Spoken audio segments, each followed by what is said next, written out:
Hi, I'm April Hutchison. This is Out of April's Kitchen, where everything you see comes out of, yep, you guessed it, April's Kitchen.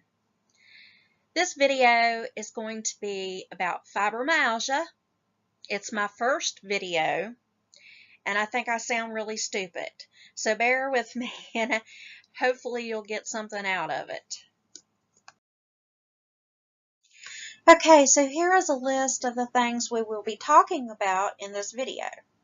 What is fibromyalgia? How did I get it? Signs and symptoms. My family story. Getting a diagnosis. The types of pain with fibromyalgia and a pain assessment. Fibromyalgia with other linked conditions. Treatment. And my family just does not understand. So what is fibromyalgia? Follow along as I read this. Fibromyalgia is considered a health condition of the nervous system. There is widespread pain and tenderness.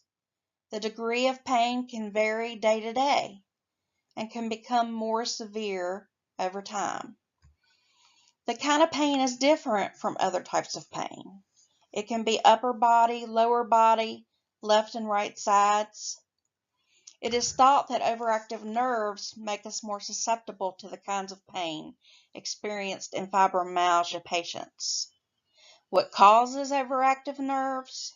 We don't know yet.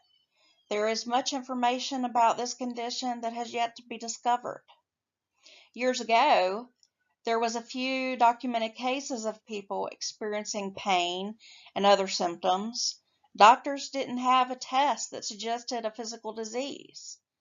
Many believed it was a mental condition. Still today, some think these problems are in a person's head. It has only been recently that health professionals are realizing this is a true physical disease and accepting it as such.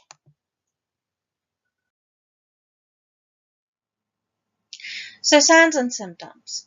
There are a lot of possible symptoms.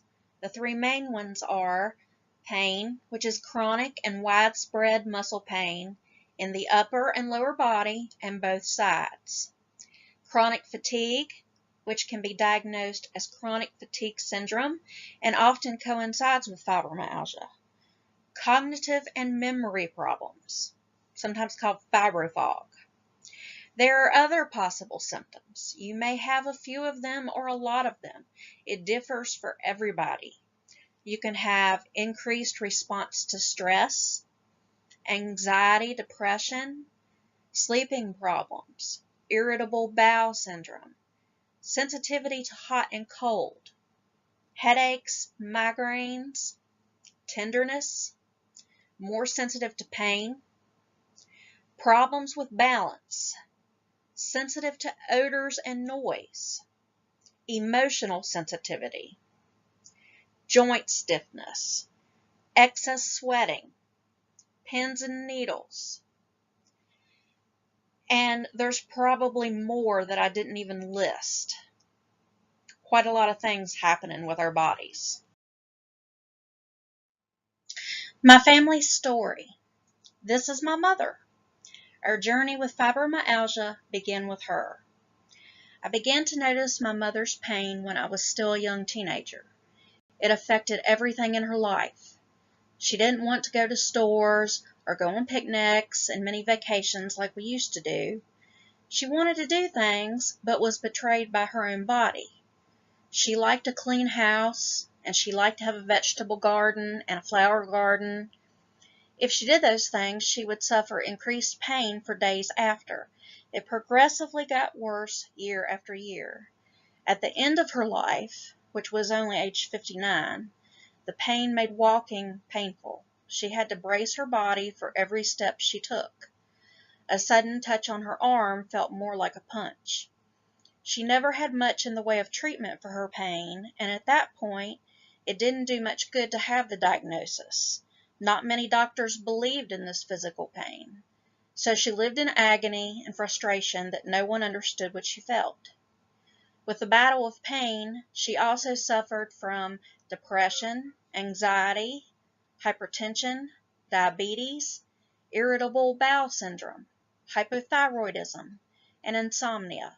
All of these are related in some way to fibromyalgia, although the link is not fully understood. So this is my sister Debbie. It came as a surprise to learn that fibromyalgia could be genetic. My sister, now age 57, also has fibromyalgia. I honestly don't know how many years she's had it. I would say at least 20 years. She lived away from me at the time, and I was young enough to still be kind of self-centered. She's still mobile. She has a lot of pain when she does much activity, and she does have several co-conditions. This is me, April Hutchison. Sorry about the picture. It was about 20 years ago. I just like it a whole lot better than pictures of me today. So, sorry, but not really. Genetics strikes again. I also have fibromyalgia. It was gradual. I don't know exactly when I realized I had it. Somewhere around 23 years old when I was going to college. I traveled 3 hours every day. Couldn't stay on campus, and I began to realize I could hardly walk to class. It wasn't a terribly long distance between each building, but I was getting exhausted. My books felt heavier, and I thought I would have to sit down in the middle of the path before I could go on. So I think I realized the fatigue before anything else. The pain has really started getting to me in the past 12 years. I ache all over. I have many painful pressure points. I have coexisting conditions, a bunch of them. Chronic fatigue syndrome, diabetes, hypertension, hypothyroidism, restless leg syndrome, insomnia, anxiety, and depression. I work from home, which I can barely do, and I don't have enough documentation for disability. This is my daughter Hannah. She is now 22. We don't know if she has the condition yet. However, she is complaining about some pain. I guess we will see. I really hope it skips her. So getting a diagnosis. What will the doctor do? According to the American College of Rheumatology guidelines, to be diagnosed with fibromyalgia, you must have pain in all 4 quadrants of your body, must last at least 3 months, tenderness or pain in at least 11 points on your body when pressure is applied. There are specific spots. However, you may not have all of them, and you may have other spots not specified in the guidelines.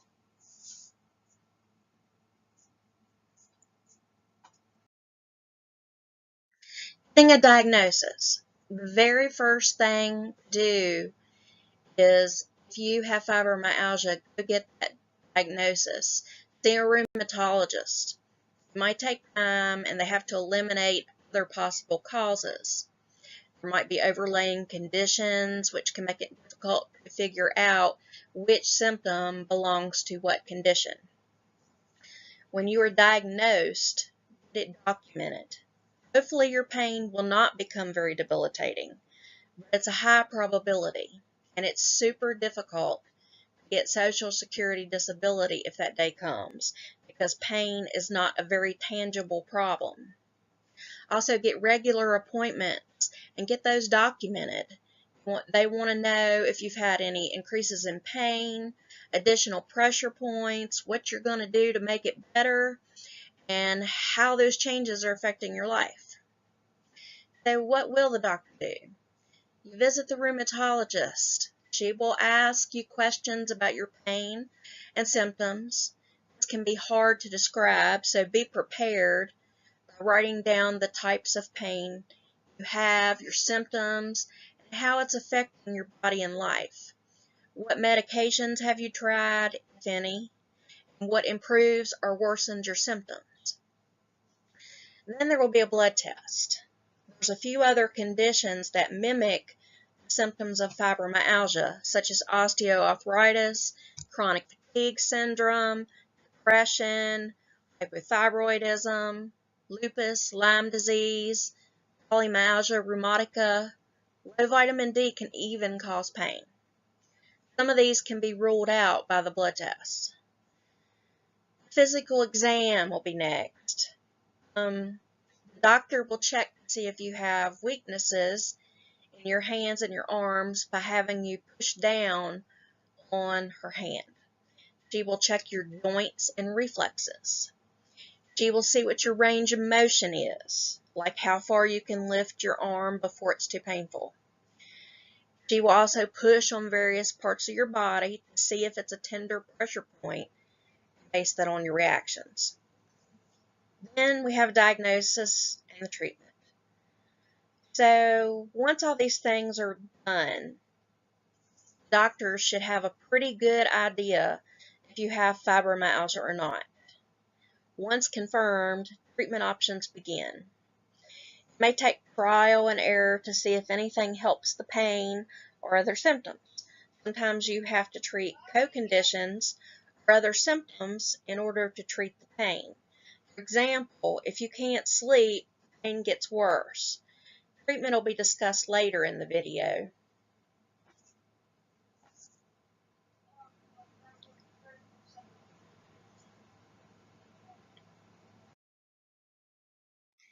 Types of pain. Most likely you will have more than one type, such as soreness, aching, shooting, tenderness, stabbing, radiating, pins and needles, and deep.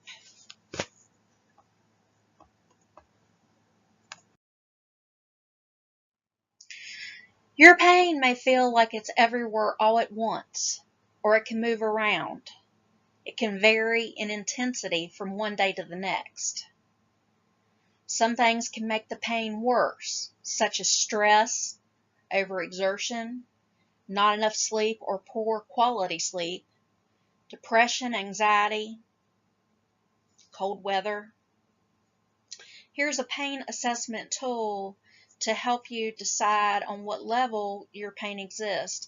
And the doctor will probably ask you to pick a number so that they can try to judge your amount of pain. I honestly don't remember what it's like to be without pain. On my mildest days, I am a 3 on the scale. Treatment. Currently, there is no cure for fibromyalgia. There isn't enough research, and if you don't fully understand the condition, how can you find a cure? Change in your lifestyle may help. There's exercise. It hurts to exercise, but it also helps, strange enough. It keeps you from getting so stiff. Start with light stretching and end with stretching. Do low-impact exercise like walking or water aerobics. Start slowly. Don't overdo it. It will take time for any noticeable change in your pain to occur. Diet. If overweight, try to lose some. That can lessen the pain. Eat healthier. Eat less processed food. Get good proteins, low-carb vegetables, and fruit. Read grocery labels and know what ranges of calories, fat, carbs, and protein should fall under for you. Overall, talk to your doctor first. Also, mentally helping yourself can help. Try to reduce stress as it will worsen your pain. Take time for yourself. Take a bath, take a walk, meditate, deep breathe, whatever works. And get support from family and friends. Talk to them about the way you feel and how they can help encourage and support you. If you have family support, or even if you don't, there are online support groups. It can be a great thing to talk to other people with fibromyalgia because they understand like others can't. And here I have listed a couple of links to websites that have support groups, and I'm sure there are quite a few others. Treatment medications. No one likes to take a bunch of medication, but that may be the way to go when nothing else is helping very much. Unfortunately, medication still may not do anything but take the edge off the pain. Doctors are reluctant these days to prescribe narcotic pain meds. They are addictive and can do more harm than good. Don't get me wrong, I would love to have some for my really bad days. If you think you need to explore this, you may have to make an appointment with a pain management specialist. They deal with chronic pain sufferers. It may help to treat any co-conditions you have. Since stress, anxiety, depression, insomnia, and such can make your pain worse, it is logical to try to treat those conditions as well. Some medications are used to treat more than one problem. Lyrica, the FDA was approved for this, for fibromyalgia. It was originally used to prevent seizures. It can lessen your pain and improve your function. The downside is it can be expensive. It can cause dizziness, sleepiness, and weight gain. Weight gain's a big one. There's also Neurontin or gabapentin. This was also used for seizures. It also helps treat anxiety, restless leg syndrome, and some types of insomnia. It works with nerve pain, which is why it may help with fibromyalgia, as pain nerves may play a role. It is less expensive than Lyrica. When I was using this, I couldn't tell if it did anything, but when off it, my pain did worsen. I believe it takes an edge off the pain. It can be habit forming, so it's best to wean off of it if you need to, because it has bad withdrawal effects. It can also make you want to sleep a lot. Okay, here's some more treatment medications. Serotonin and norepinephrine reuptake inhibitors, short SNRIs. They're antidepressants. They can also help with sleep. A couple of these can be used to treat fibromyalgia. You do not have to be depressed to use them. They raise your levels of serotonin and norepinephrine, which can help ease pain a bit. There is Cymbalta and Savella. They do have side effects, which can include insomnia, fatigue, dry mouth, and a lot of other things. There's Ultrium or tramadol.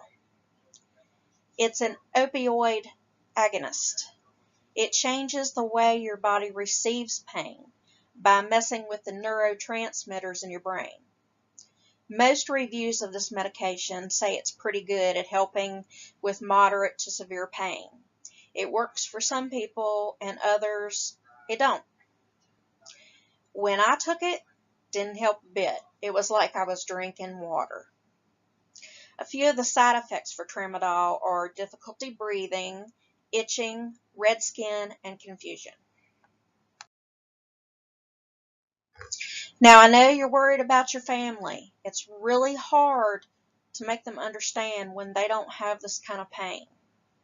I was really pleased to discover some great ways to describe to your family how you feel. This was taken from an article by M.H. Shahid. So the first one, imagine the worst flu you ever had. Multiply that by 10. Then imagine being beaten or hit by a car. Then think about the most exhausted you have ever been and multiply by 10. And maybe you can understand how a good day with fibromyalgia feels. A bad day defies all understanding and comprehension.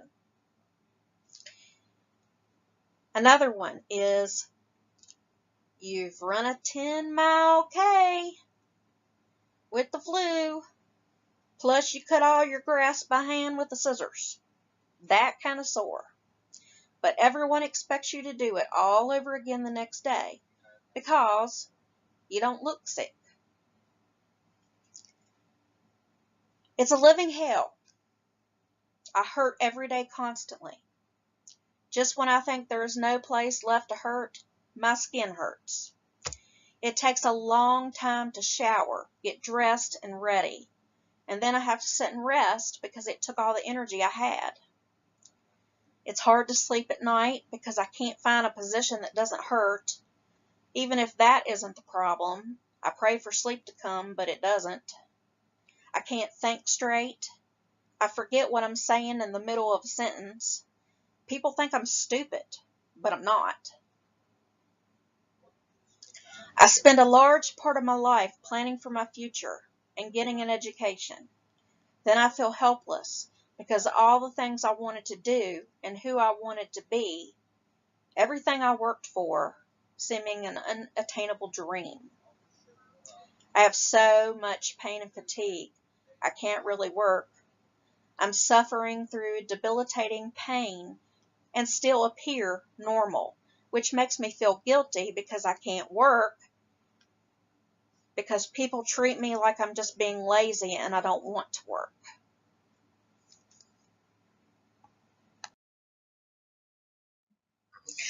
So I hope you found this video informational and interesting. So if you did, please subscribe to my channel and hit the like button. Also, feel free to ask questions or leave comments. I'll do my best to get back to you. Good luck. Here is a list of the pictures and websites I used for reference.